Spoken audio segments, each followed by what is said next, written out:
ಶ್ರೀ ಪರಮಾತ್ಮನೇ ನಮಃ.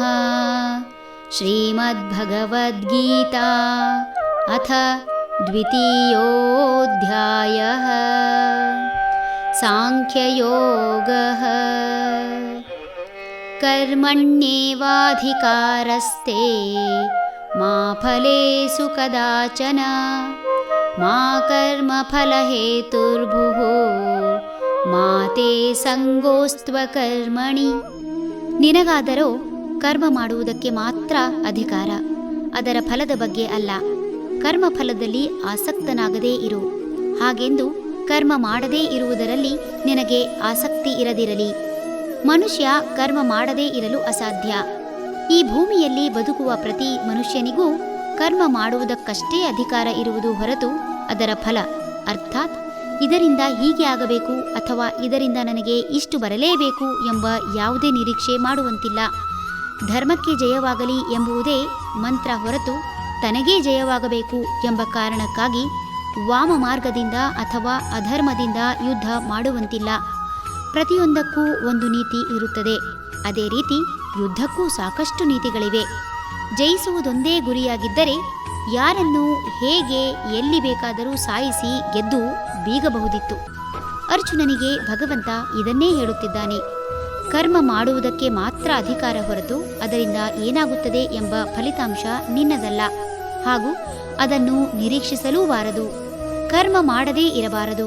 ಫಲಿತಾಂಶ ನಿರೀಕ್ಷೆ ಮಾಡಿದರೆ ಮುಂದಡಿ ಇಡಲು ಅಸಾಧ್ಯ. ಕಾರಣ, ಯುದ್ಧದಲ್ಲಿ ಸೋಲು ಗೆಲುವು ಇದ್ದದ್ದೇ. ತಾನು ಸೋಲುತ್ತೇನೆ ಎನ್ನುವ ಸಣ್ಣ ಭಯವಿದ್ದರೂ ಯುದ್ಧಕ್ಕೆ ಹೊರಡಲಾರ. ಅಥವಾ ಯುದ್ಧದಿಂದ ಆಗುವ ನಷ್ಟ, ಬಂಧು ಬಾಂಧವರ ನಾಶ, ಹೀಗೆ ಮುಂದಿನದನ್ನು ಯೋಚಿಸುತ್ತಾ ಕುಳಿತರೆ ವ್ಯಾಪಾರಿ ಪೊಟ್ಟಣ ಕಟ್ಟೋ ಮೊದಲೇ ಪಟ್ಟಣ ಮುಳುಗಿತ್ತು ಎನ್ನುವ ರೀತಿ ಧನಸ್ಸು ಎದೆಗೆ ಏರಿಸುವ ಮೊದಲೇ ವಿರೋಧಿಗಳು ಅರ್ಧ ಸೈನ್ಯ ಬಲಿ ತೆಗೆದುಕೊಂಡಾರು. ಪ್ರತಿಯೊಬ್ಬ ಮನುಷ್ಯನ ಪಾಲಿಗೂ ಬಂದದ್ದು ಪಂಚಾಮೃತ ಎಂಬಂತೆ ನಿಷ್ಠೆಯಿಂದ ಮಾಡಿದ ಕರ್ತವ್ಯದಿಂದ ಬಂದಿದ್ದನ್ನು ಸ್ವೀಕರಿಸಿ ತೃಪ್ತಿ ಹೊಂದಿದರೆ ಆತನಿಗೆ ಯಾವ ಕರ್ಮ ಬಂಧನವಿಲ್ಲದೆ ಸದಾ ಉಲ್ಲಸಿತನಾಗಿರಬಹುದು. ಫಲ ನಿರೀಕ್ಷೆ ಮಾಡುವ ಪ್ರತಿಯೊಬ್ಬರಿಗೂ ದುಃಖ ಹೆಚ್ಚಾಗುವುದು ನಿಶ್ಚಿತ. ಕಾರಣ, ಯಾವುದೇ ವ್ಯಕ್ತಿ ನಿರೀಕ್ಷೆ ಇಟ್ಟುಕೊಂಡ ಮಟ್ಟಕ್ಕೆ ತಲುಪಲು ಅಸಾಧ್ಯ. ಒಮ್ಮೆ ತಲುಪಿದರೂ ಆಸೆಗೆ ಮಿತಿಯಿಲ್ಲದ ಕಾರಣ ಅದನ್ನು ಗ್ರಹಿಸಿ ಒಪ್ಪಿಕೊಳ್ಳಲು ಸಾಧ್ಯವಾಗುವುದಿಲ್ಲ. ಫಲಿತಾಂಶ ಹೀಗೆ ಬರಬೇಕು ಎನ್ನುವ ವ್ಯಕ್ತಿ ತಾನು ಅಂದುಕೊಂಡಿದ್ದ ಫಲ ಪಡೆಯಲೇಬೇಕೆನ್ನುವ ಹಠದಿಂದ ಕೆಟ್ಟ ಹಾದಿ ತುಳಿಯುವುದು ನಿಶ್ಚಿತ. ಇಂದಿನ ಚುನಾವಣೆ ಇದಕ್ಕೊಂದು ತಾಜಾ ಉದಾಹರಣೆ. ಪ್ರಜಾಪ್ರಭುತ್ವವೆಂಬ ಆಲದ ಮರವನ್ನು ಸಂರಕ್ಷಣೆ ಮಾಡಿ ಯಾರೇ ಗೆದ್ದರೂ ನ್ಯಾಯ, ನೀತಿ, ಧರ್ಮದಿಂದ ಪ್ರಜೆಗಳನ್ನು ಪಾಲನೆ ಮಾಡುವುದಷ್ಟೇ ಉದ್ದೇಶ ಆಗಿರಬೇಕಿತ್ತು. ಸಮರ್ಥ ವ್ಯಕ್ತಿಯ ಆಯ್ಕೆಯೇ ಚುನಾವಣೆಯ ಉದ್ದೇಶ ಆಗಬೇಕಿತ್ತು. ಆದರೆ ಇಂದು ತಾನು, ತನ್ನ ಪಕ್ಷ ಗೆಲ್ಲುವುದೇ ಮುಖ್ಯ.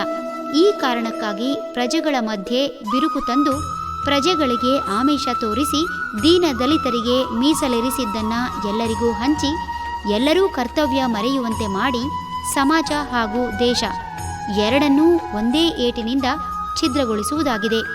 ದೇಶ ಮತ್ತು ಸಮಾಜ ಹಾಳು ಮಾಡಲು ಸಂಸ್ಕೃತಿ ಹಾಗೂ ಜನರ ಕರ್ತವ್ಯ ಹಾಳು ಮಾಡಿದರೆ ಸಾಕು. ಆದ್ದರಿಂದ ಕರ್ಮ ಮಾಡುವುದಷ್ಟೇ ಪ್ರತಿಯೊಬ್ಬನ ಕರ್ತವ್ಯ ಆಗಬೇಕೇ ಹೊರತು ಫಲ ನಿರೀಕ್ಷೆ ಮಾಡಬಾರದು. ಹರಿ ಓಂ.